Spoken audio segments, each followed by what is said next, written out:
Snickers Satisfies wants to know about the National Guard and or the reserves.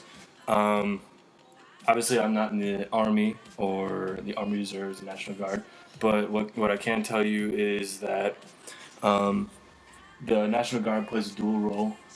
It's mostly controlled by the state, um, but obviously the president can call upon it and activate it as a federal force along with the Army, getting deployed and whatnot.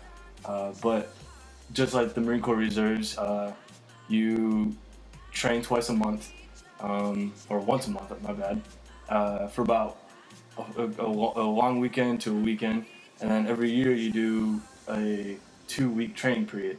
Um, now it's a lot more preference whether you do the reserves or active duty, but those 2 days that you do active or do your training every month, you will get paid as an active duty um, soldier in the Army, and those off days, like when you go back home, you'll be just as a normal civilian. You can go to college, you can go get a job, because obviously those 2 days won't be able to suffice your income. Um, but it's honestly, I like active duty. Um, but then again, whoever else can comment on this about more of the Army side of being reserves or active duty, feel free to comment below. But it's honestly just preferences. You live a normal life, but then you go and train for for a weekend out of the month.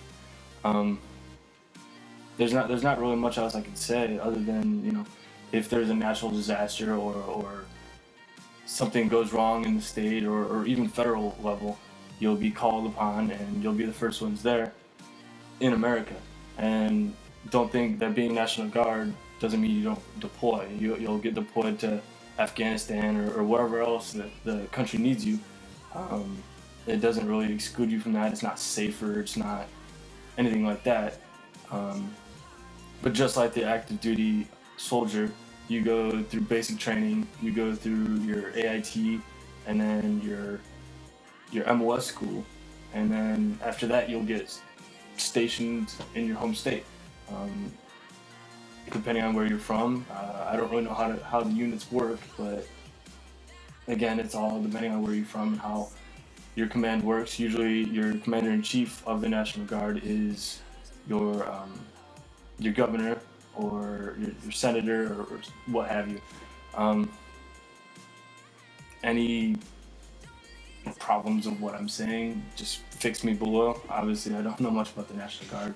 But yeah, that's it.